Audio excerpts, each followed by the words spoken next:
இப்போ நிறைய பேர் வீட்டு வாடகை வாங்குறாரு. அவங்களுக்கெல்லாம் தனியாக ஜிஎஸ்டி, அதுக்கே ஒரு லைசன்ஸ் வாங்கணும். நீ ஒரு வீடு வாங்கினா இப்படியெல்லாம் கானூன் எடுத்துகிட்டு வரலாம்.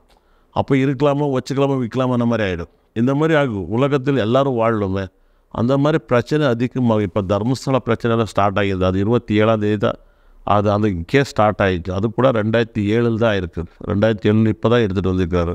இதெல்லாம் 9 தான். இதெல்லாம் கவுண்ட் பண்ணால் 99 வந்துட்டு இருக்குது. இந்த மாதிரி கடவுள் கூட விடுறதில்லை மனுஷனுக்கு. அந்த மாதிரி டேஞ்சர். நம்ம தேவி கூட பிரைமேட் ரொம்ப அவரே தோல்வி அடித்தார் எம்பி சீட்டில். ஏன்னா 18ஆம் தேதி பறந்துருக்கிறார். ஐயப்ப சாமி 18 மட்டும் எவ்வளோ பிரச்சனை. ஐயப்பாவுக்கும் கேஸ் போட்டிருக்காரு. இந்த உலகத்தில் யாருக்கு மேலே கேஸ் போட மாட்டார். சபரிமலை ஐயப்பா மேலே கேஸ் இருக்குது. இப்போ அப்பா பண்டாட்டி குழந்தை 3 பேர் யாரோ ஒரு ஆள் இறந்து போயிடுவார். அது ஒரு பிரச்சனை தான். அது ஒரு ரொம்ப கஷ்டம். இல்லை அது மேலே யார் மேலே கேஸ் போட்டுவிடுவார் குடும்பத்தில். இல்லை லிட்டிகேஷன் ஆகிடும் ப்ராப்பர்ட்டி. இல்லை 9 நம்பர் வீடு இருக்கும், இல்லை 18ஆம் நம்பர் இருக்கும், இல்லை 27 நம்பர் இருக்கும். அந்த வீடு மேலே ஏதாவது கேஸு வழக்குகளை போட்டுட்டு வரும். இல்லை அன்றைக்கி தான் ரிஜிஸ்டர் பண்ணி அந்த வீட்டுக்கு போயிருக்கோம். இல்லை அந்த வீட்டுக்கு ஃபஸ்ட்டு பால் பொங்கிட்டு போயிடும். அப்போல்லாம் இதெல்லாம் பிரச்சனையில் மாட்டிக்கும். ஆனால் 2ஆம் தேதி 9ஆம் தேதி ஒன்றும் கூட வேலை செய்யக்கூடாது.